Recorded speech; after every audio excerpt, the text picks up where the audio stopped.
So first of all, I want to say thank you. Đầu tiên tôi muốn nói lời đây cảm ơn anh chị em. It is very great to be here. I am very overwhelmed by the love that you have shown us in our team. Và chúng tôi thật là vinh dự thấy nồng ấm bởi tình yêu thương mà anh chị em đã bày tỏ đến với nhóm của chúng tôi. It's been very nice to spend time with you the past couple of days. Thật là vui được có những thời gian cùng với anh em trong những ngày qua. And eat good food with you. Và ăn những món ăn ngon với các bạn. Before we get started, Trước khi ta bắt đầu, I want to make a statement that this tôi muốn có một câu nói như thế này. lesson does not come from me. Một cái bài học không phải từ nơi tôi. None of the words of wisdom or knowledge belong to me. Không có lời nào, không có sự khôn ngoan nào từ nơi tôi cả. Everything comes from God. Mọi thứ, mọi sự từ nơi Đức Chúa Trời. And I have learned from others. Và những gì mà tôi học từ người khác. Who follow and learn from God. Và những người đi theo Đức Chúa Trời. Right. The verse that we'll be looking at today is 2 Timothy 2:2. Đầu tiên là chúng ta xem Timothée thứ nhì đoạn 2 câu 2. The title is multiplication. The verse again is 2 Timothy 2, chapter 2, verse 2. Timothée thứ nhì đoạn 2 câu 2. Những điều con đã nghe nơi ta trước mặt nhiều người chứng, hãy giao phó cho mấy người trung thành cũng có tài dạy dỗ kẻ khác. So, the verse here states that Paul invests into Timothy. Ở đây chúng ta thấy rằng cái Phaolô đang đầu tư vào cho Timothée. Who invests in faithful men. Ngài và Phaolô dạy Timothée cũng đầu tư cho những người là sự đầy đức tin. Who invest in others. Là những người sẽ tiếp tục đầu tư lại cho người khác. This is the verse that we're going to be following through. Đây là cái câu mà chúng ta sẽ đi suốt trong ngày hôm nay. So the first one that starts with is Paul. Đầu tiên là bắt đầu từ Phaolô. And so the thing I want to say about Paul or note is the change in his life. Tôi muốn nói về Phaolô và sự thay đổi trong cuộc đời của ông. Because he was not a disciple of Jesus. Bởi vì ông không phải là một sứ đồ từ đầu của Chúa Giêsu. But he had a change in his life. Nhưng mà đã có một sự thay đổi diễn biến ở trong cuộc đời ông. And so this is the nature of the gospel. Đây là cái bản chất của tin lành của Chúa. Is that people who come into contact with Jesus. Đó là khi một người gặp gỡ được Chúa Giêsu are changed. Thì sẽ được thay đổi. And people who come in contact with the words or teachings of Jesus. Và khi một người đối diện với sự dạy dỗ của Chúa Giêsu are changed. Thì sẽ được thay đổi. And so this is the example that we see change in us. Và đây là cái điển hình thay đổi mà chúng ta thấy ở trong cuộc đời của Phaolô. And this is the best example of how to change the world. Và đây là cái cách, một cái ví dụ tốt nhất là thế nào để chúng ta thay đổi được thế giới. The example that Jesus sets for us as he disciples 12 men. Cái gương mẫu là Chúa Giêsu đã môn đồ hóa 12 người. If Jesus wanted to change the world, why would he invest in only 12 men? Nếu Đức Chúa Giêsu muốn thay đổi cả thế giới, tại sao Ngài chỉ đầu tư vào 12 người? So this is discipleship, and this is what we've been talking about. Đây là môn đồ hóa, chúng ta sẽ nói trong mấy ngày này. The disciples' lives changed as they walked with Christ. Cuộc đời của một người môn đồ sẽ thay đổi khi mà anh ta bước đi với Chúa. And so our lives change as well as we walk with others who follow Christ. Và cuộc đời của chúng ta cũng vậy, cũng sẽ được thay đổi khi ta cùng bước đi với những người khác và những người theo Chúa. So following the verse, it says that Paul follows these examples. Và đây Phaolô nói là ta giống như là một cái gương mẫu cho Timothée vậy. As he spent time with Timothy. Khi ông dành thời gian cho Timothée. And then Timothy follows his examples as he invests into others. Và sau đó đến lượt Timothée cũng sẽ đầu tư dành cuộc đời mình cho người khác. Okay.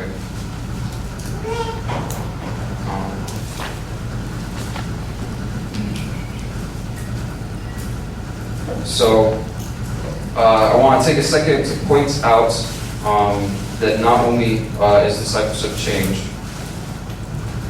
Và điều tôi muốn nói nữa là không chỉ là sự thay đổi xảy ra đối với người môn đồ from experiencing the gospel, từ cái việc kinh nghiệm được tin lành, but it's also change from just being with people. mà còn được thay đổi qua việc dành thời gian khi ở với người khác. As Ryan spoke about Jesus with his disciples, Giống như Ryan đã nói khi Chúa Giêsu dành thời gian ở cùng với các môn đồ của Ngài. as he ate with them and he taught with them and traveled with them, Ngài cùng ăn với họ, cùng đi với họ, cùng trò chuyện với họ. as did Paul taught, ate and traveled with Timothy. Cũng giống như Phaolô dành thời gian cùng đi, cùng ăn, cùng làm việc với Timôthê. This is more of a friendship Nó giống như một tình bạn vậy đó, over a teacher and a student, hơn là tình thầy trò. and so they learn from each other Và cả hai cùng học với nhau and encourage each other on their journey. và cùng khích lệ nhau trên cái hành trình của mình. And so we've talked about Paul, Chúng ta nói về Phaolô and so and how he invested in Timothy. và chúng ta xem Phaolô đã đầu tư vào Timôthê như thế nào.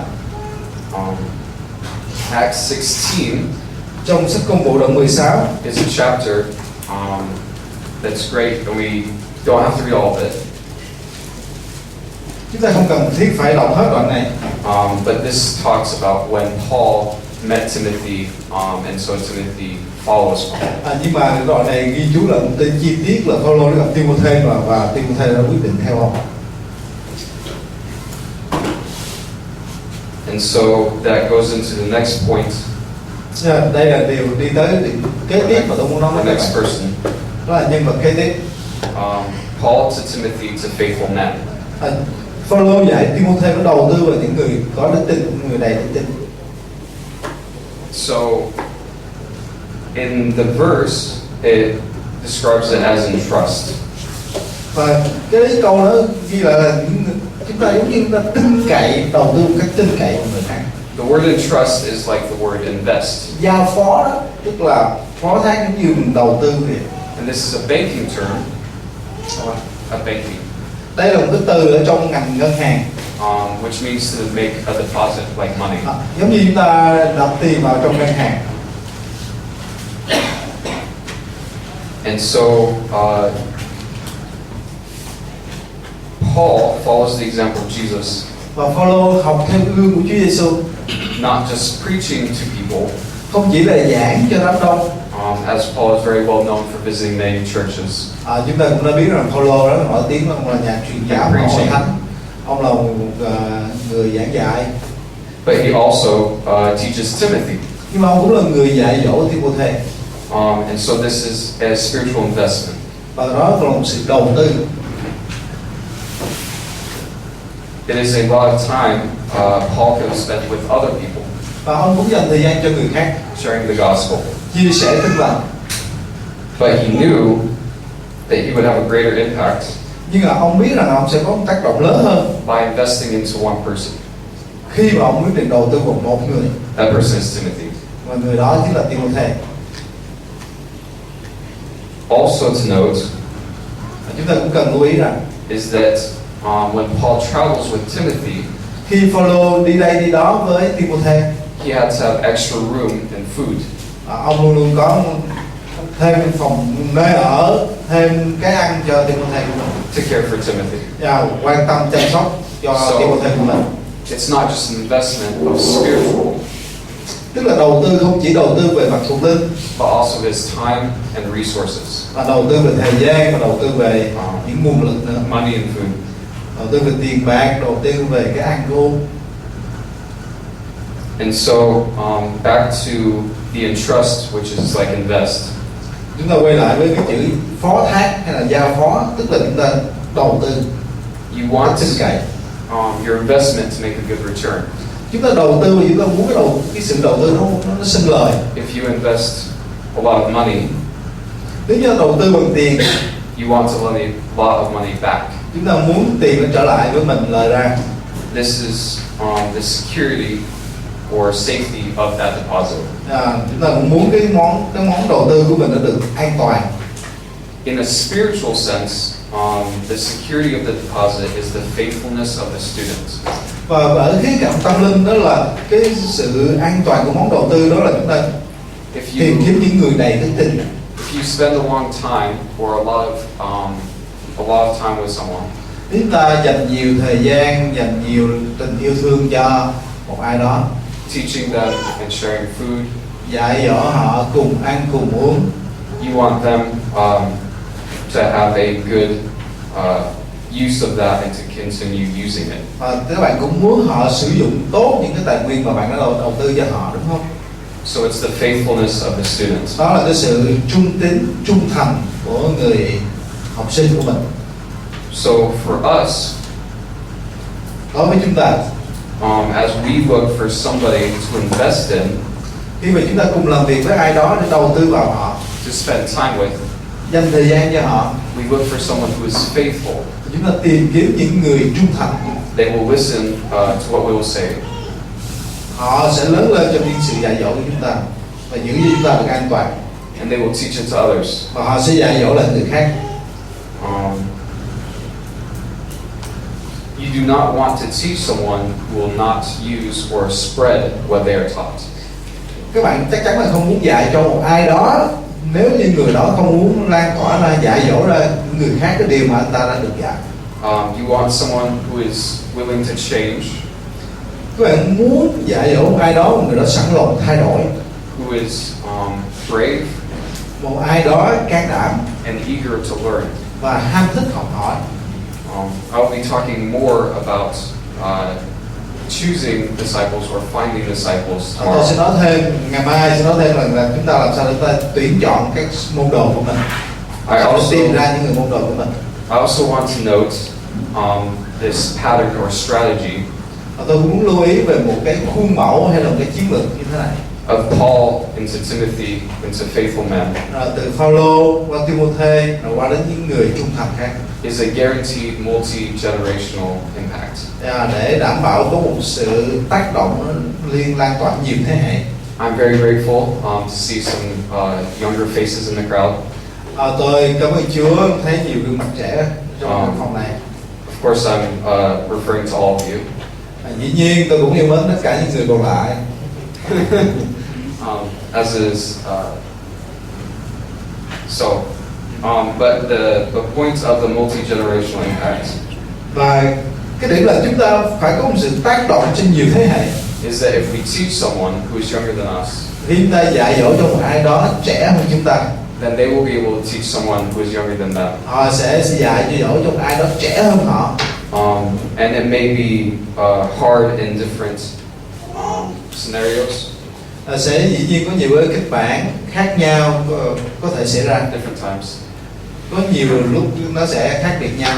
for an older generation to relate to Nhiều khi có sự khác biệt từ cái thế hệ già hơn khi kết nối với cái thế hệ trẻ hơn, or teach a younger generation. khi mà lớp già dạy dỗ cho lớp trẻ. And this enables the gospel to spread Và điều này sẽ giúp cho tin lành sẽ được lan ra, or reach much further by a single person hoặc là sẽ lan tỏa ra, chinh phục ra rộng hơn or a một ai group đó, of people of the same generation. hơn là chỉ một thế hệ mà thôi. So if we teach others who teach others to do the same Nếu chúng ta dạy cho người khác và người khác cũng dạy cho người khác giống như vậy, and are faithful, it will have a massive impact.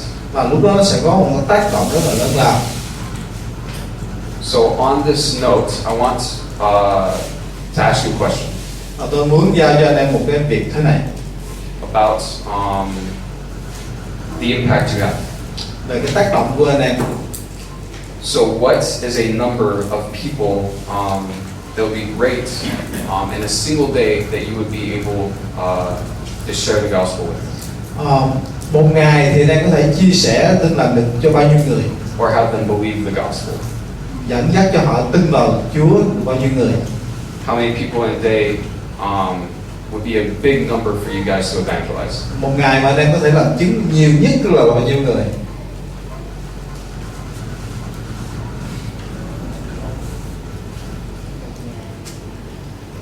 Thì the question. Okay. Say it as a whole question. Okay. How many people in one day will be a great achievement for you guys to evangelize? Anh em nghĩ rằng một ngày có thể thành công làm chứng được nhiều nhất là bao nhiêu người? 10 people. 10 people? That's good. Higher? Hey, not true. They just say like I wish I want. That's not it. Okay, yeah. Rich. Yeah. Reality.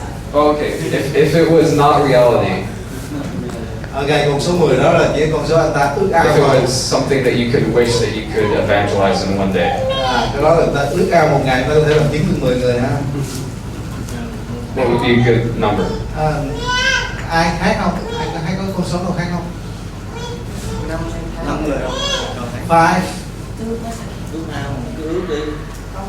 Đâu Hay là ước mà mình thấy là mình có thể làm được bao nhiêu? Tính theo ngày thì khó quá, tính theo tháng với năm thì may mà tính được. It's difficult to count on. Ý là mỗi một ngày thì có thể là không. The example I'm using is a day. Ok, bây giờ thí dụ nói một cái câu theo tháng theo năm thử xem. So the example I'm using is if one person evangelizes 1,000 people every day for a year, Thí dụ như thế này, một ngày một người nọ có thể làm chứng 1.000 người trong vòng một năm như thế. that amounts to 365,000 in a year. Điều đó chứng tỏ là một năm anh ta sẽ làm chứng được 365.000 người. So this would have a large impact. Thì nó sẽ để là một tác động rất là lớn đúng không? Ví dụ vậy. And so if I ask you how many years it would take that person to evangelize the population of the world. Thì mất bao nhiêu lâu? Okay. Như vậy thì mất bao lâu để anh ta có thể chinh phục cả thế giới? What would your guess be? Thì anh em nghĩ xem tốc độ không mất bao nhiêu lâu anh ta mới chinh phục được cả thế giới? Một ngày 1.000 đúng không ạ? Nếu một ngày 1.000. Ngày 1.000 nhân chia cho 7 tỷ thì là 7 triệu năm, 7 triệu ngày. That's smart. That's what you should do. Mấy đời Just calculate. nhiều thế.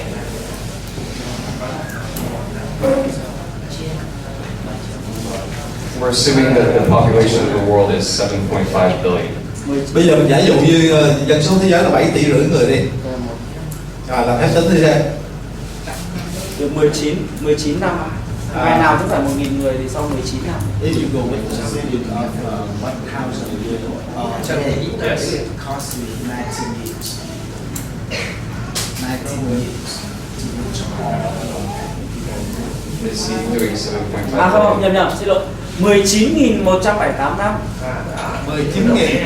19.178 năm. 19,000 years. Okay. So I'm assuming none of us are going to live that long. Tôi tưởng rằng đâu ai chúng ta sống đủ tới mức đó đúng không? So this is the example of one person evangelizing 1,000 people every day for a year, Đó là cái ví dụ mà chúng ta nói là một người làm chứng 1.000 người một ngày đó nha. which seems like a great achievement, but shows that it is not. Một ngày làm chứng 1.000 người nghe thì rất là thành công, nhưng mà phải cho những người học trò của chúng ta thực hành những bài học mà họ học, And even teach a lesson for a class. và cho họ dạy. And they will have difficulty with this. Dĩ nhiên họ trong quá trình họ làm điều đó sẽ có những cái khó khăn, They will have to learn and practice teaching classes. và họ sẽ cứ tiếp tục học, thực hành, học và thực hành. And this is good because then the class or they will ask questions. Dĩ nhiên điều đó sẽ tốt, khi mà họ dạy thì lớp học bắt đầu sẽ thắc mắc hỏi họ. And even some of the questions that you may not have the answer to. Dĩ nhiên có những câu hỏi không thể trả lời được. And this is good because then we show the example as Jesus showed and as Paul showed. Và điều đó cũng là cái cách chúng ta thực hiện một cái gương mẫu giống như Chúa Giêsu và Phaolô. That we do not have all the answers. Chúng ta không phải trả lời tất cả mọi câu hỏi. And the wisdom that we have does not come from us. Bởi vì cái sự khôn ngoan không phải đến từ chúng ta. It comes from God, and so we have to study and find the answer to the questions. Chúng ta sự khôn ngoan đến từ Chúa, chúng ta cứ học hỏi, cứ nghiên cứu cái câu hỏi. As we read and study. Khi chúng ta đọc và khi chúng ta học. And so we show our dependence on God. Và chúng ta bày tỏ cái sự nương cậy mình vào nơi Chúa. And if you show this dependence on God with your disciples, và khi bạn tỏ cho học trò của mình thấy rằng mình là người nương cậy Chúa, then they will follow that and show their dependence on God và as họ they sẽ học teach. theo cách nương cậy Chúa. One more thing I want to note about the time that Paul spends with Timothy Một điều nữa tôi muốn nói với các bạn khi Phaolô dành cuộc đời mình cho Timothy is that it was all not enjoyable or good times. sẽ có những lúc không có vui vẻ, sẽ có những lúc rất là có những lúc không có hài lòng. In the same way that Timothy spent or shared good times, Paul spent good times with Timothy. Cũng có những lúc vui vẻ với nhau. He also shared trials with him. Nhưng cũng có những lúc sẽ rất là khó khăn.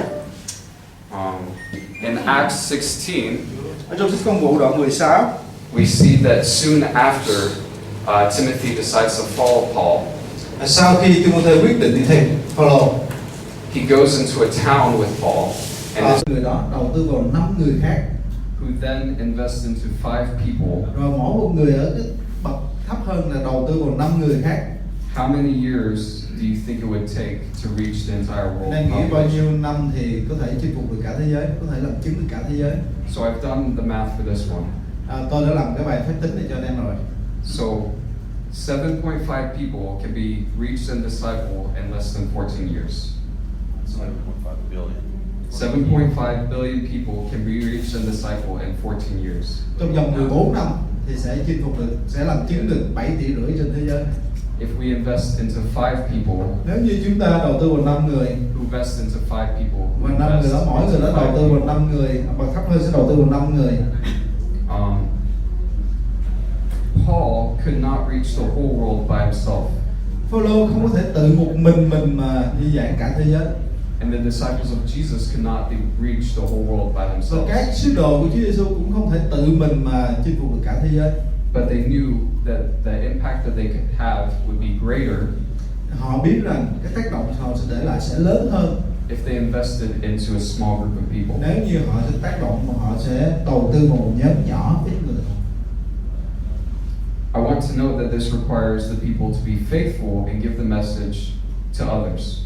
Dĩ nhiên một người đó cần phải có trung thành, cần phải có đức tin để đem cái sứ điệp đó tiếp tục đến với người khác.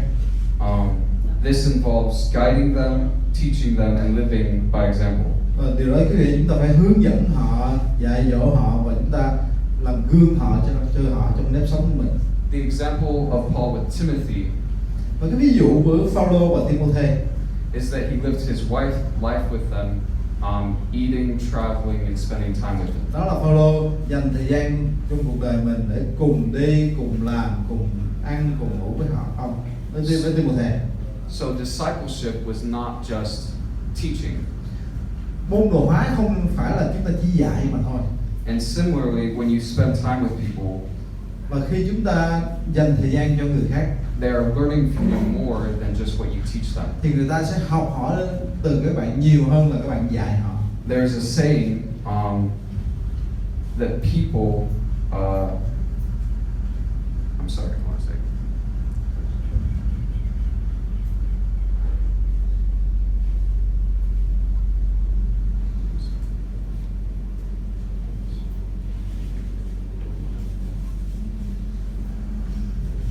Okay, you produce what you are, not what you say.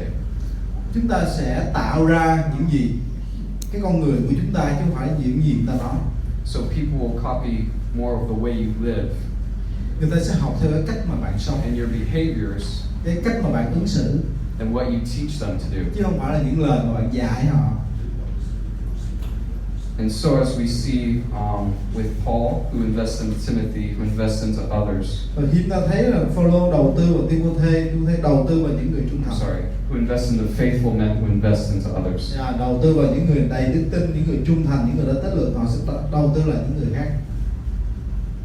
It's not just learning what they teach them. Không phải là chỉ là học cái gì đó người thầy dạy mà thôi. As Ryan showed us yesterday about his disciples feeding the 5,000. Và giống như những người môn đồ của Chúa Giêsu đã cho 5.000 người ăn. Is that he sent them out to do something. Chúa sai họ ra làm việc. And so as we disciple, we can give students an opportunity to help with the lesson. Chúng ta cũng phải cho những người học trò của chúng ta thực hành những bài học mà họ học. And even teach a lesson for a class. Cho họ dạy. And they will have difficulty with this. Dĩ nhiên họ trong quá trình họ làm điều đó sẽ có những cái khó khăn. They will have to learn and practice teaching classes. Và họ sẽ cứ tiếp tục học và thực hành. And this is good because then the class or they will ask questions. Dĩ nhiên điều đó sẽ tốt khi mà họ dạy thì lớp học bắt đầu sẽ thắc mắc hỏi họ. And even some of the questions that you may not have the answer to. Dĩ nhiên có những câu hỏi không thể trả lời được. And this is good because then we show the example as Jesus showed and as Paul showed. Và điều đó cũng là cái cách chúng ta thực hiện một cái gương mẫu giống như Chúa Giêsu và Phaolô. That we do not have all the answers. Chúng ta không phải trả lời tất cả một câu hỏi. And the wisdom that we have does not come from us. Bởi vì cái sự khôn ngoan không phải đến từ chúng ta. It comes from God, and so we have to study and find the answer to the questions. Do đó chúng ta sự khôn ngoan đến từ Chúa, chúng ta cứ học hỏi, cứ nghiên cứu cái câu hỏi. As we read and study. Khi chúng ta đọc và khi chúng ta học. And so we show our dependence on God. Và chúng ta bày tỏ cái sự nương cậy mình vào nơi Chúa. And if you show this dependence on God with your disciples, và khi bạn tỏ cho học trò của mình thấy rằng mình là người nương cậy Chúa, then they will follow that and show their dependence on God as họ they sẽ học teach. theo cách nương cậy Chúa. One more thing I want to note about the time that Paul spends with Timothy. Một điều nữa tôi muốn nói với các bạn khi Phaolô dành cuộc đời mình cho Timôthê is that it was all not enjoyable or good times. Sẽ có những lúc không có vui vẻ, có những lúc rất là có những lúc không có hài lòng. In the same way that Timothy spent or shared good times, Paul spent good times with Timothy. Cũng có những lúc vui vẻ với nhau. He also shared trials with him. Nhưng cũng có những lúc sẽ rất là khó khăn. In Acts 16, ở trong sách Công vụ đoạn 16, we see that soon after Timothy decides to follow Paul, sau khi Timôthê quyết định đi theo Phaolô, he goes into a town with Paul and is stoned. Và ông đi theo Phaolô đi đến một làng kia, một cái thành kia và bị ném đá. With Paul because of a miracle that he performed. Bởi vì cái phép lạ mà họ đã làm. And so, as we follow God, we will also face trials. Khi chúng ta theo Chúa, chúng ta cũng sẽ gặp những cái thử thách. Paul faced theft, betrayal of his friends, and persecution for being Christian. Phaolô cũng phải đối diện sự bắt bớ, đối diện sự phản bội từ những người bạn bè của mình. He even faced stoning or beating with Timothy. Và ông cùng với Timôthê cũng bị bắt bớ, cũng bị ném đá, cũng bị đánh đập. But he was always rescued by God. Nhưng mà lần nào cũng được Đức Chúa Trời cứu ra. And God saved him and healed him. Đức Chúa Trời đã cứu ông ra và chữa lành ông. God did not allow Paul to die. Đức Chúa Trời không để cho Phaolô phải chết. He used God used Paul to impact Timothy and many other churches. Đức Chúa Trời dùng Phaolô để ảnh hưởng lên Timôthê. And we would not be here if those churches did not continue to do the same. Và chúng ta sẽ không ngồi đây nếu những người tiền nhân đi trước đã không làm cái vai trò to persevere through those trials. Nếu như những người tiền nhân đi trước đã không có bền đổ qua những cái thử thách của họ. The devil hopes to distract us in our mission. Ma quỷ thì muốn cản phá chúng ta, hủy phá những cái sứ mệnh của chúng ta. As he tried to distract Paul or deter Paul. Nó muốn ngăn trở Phaolô, muốn làm cho Phaolô bị distract, bị chi phối đi. To limit your impact on others. Để giới hạn cái sự tác động của ông lên trên người khác. The devil cannot take your salvation. Ma quỷ nó không có cướp đi cái sự cứu rỗi của các bạn được. But he will try to stop you from spreading the word and the gospel to others. Nhưng nó sẽ ngăn trở các bạn không có giảng tin lành ra, không có thực hiện sứ mệnh của mình. He may try to divide a church. Nó sẽ cố gắng làm ô uế hội thánh. Or make Christians feel unsure about their faith. Hoặc là làm cho cơ đốc nhân cảm thấy lung lay trong đức tin của mình. Or scared to share their faith with others. Và hoặc là làm cho họ cơ đốc nhân cảm thấy sợ hãi, không dám chia sẻ đức tin.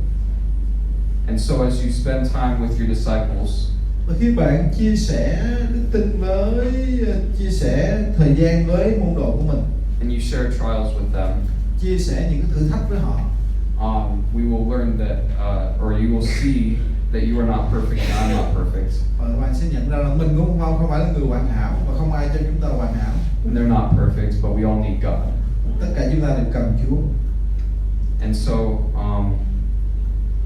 and showing our dependence on God and trusting in Him, He will be faithful to sustain us. Và chúng ta phải nương cậy Chúa để Chúa giữ cho chúng ta vững vững. So even though Paul experiences trials, he also experiences the joy of the Spirit. Phaolô kinh qua những cái thử thách, những cái hoạn nạn khó khăn, nhưng mà Phaolô cũng kinh qua những cái niềm vui mừng. With the time that he spent with Timothy. Với thời gian khi ông ở cùng với Timothy. 2 Corinthians 1:5. Ở trong Cô-rinh-tô thứ nhì đoạn 1 câu 5. Cô-rinh-tô thứ nhì đoạn 1 câu 5. That's 2 Corinthians 1:5. Cô-rinh-tô thứ nhì đoạn 1 câu 5. Vì như những sự đau đớn của Đấng Christ chan chứa trong chúng tôi thế nào, thì sự yên ủi của chúng tôi của Đấng Christ mà chứa chan cũng thể ấy. And so as we face many trials and persecutions similar to Paul, Phaolô nói là ông cũng gặp những hoạn nạn, gặp những đau đớn. we also have the joy that comes with Nhưng mà cũng có những cái niềm vui đến nữa. living in the Spirit and sharing it with others. Những cái niềm vui ở trong tâm linh của mình khi mình chia sẻ với người khác. We will continue to be rescued by God, and He will give us strength to persevere. Và Ngài sẽ giải cứu chúng ta và giữ cho chúng ta vững vững. And put people in our lives to encourage and equip us. Và Ngài sẽ đem một ai đó đến để gây dựng đức tin của chúng ta, khích lệ đời sống của chúng ta. And give us opportunities to make an impact in the world around us. Và Ngài sẽ ban cho chúng ta cơ hội để chúng ta tác động lên cuộc xã hội xung quanh mình. If we are faithful to take what we are taught, Nếu chúng ta cứ trung thành, đem ứng dụng những gì ta được dạy, and give it to faithful men who would teach others, truyền ra phó thác những điều đó cho những người trung thành khác, men and women người nam, người nữ khác, who will be able to teach the gospel, những người sẽ tiếp tục dạy tin lành cho người khác, both young and old, dù cho người là trẻ hay là già, as we seek to multiply vì chúng ta muốn nhân bội lên, the believers of Christ. chúng ta muốn nhân bội những người tin Ngài. Closing prayer. Tôi muốn cầu nguyện kết thúc. Thank you, God, for this day and for all that you have done for us, Chúng con cảm ơn Chúa vì những gì Ngài đã làm cho chúng con, trong chúng con, and for having us here so that we may learn about you, cảm ơn Chúa Ngài đã gom bó chúng con ở đây để chúng con học về Ngài. and help us to take what we are taught Xin giúp chúng con nhận lãnh những gì chúng con đã học and remember it and trust it to others và giữ điều đó, đầu tư giao phó lại cho những người khác. who are faithful to do the same. Đây giao phó lại cho những người trung thành cũng sẽ có tài dạy dỗ người khác. We thank you for being able to gather safely inside this place for this time, Chúng con cảm ơn Chúa Ngài đã cho chúng con đến đây được an toàn, an ninh trong ngày qua. and ask that you watch over us as we continue learning about you. Xin Ngài cứ tiếp tục ở giữa cùng chúng con khi con tiếp tục học về Ngài. Pray this in your Son's name. Chúng con cầu nguyện ở trong danh của Ngài Chúa Giêsu Christ. Amen.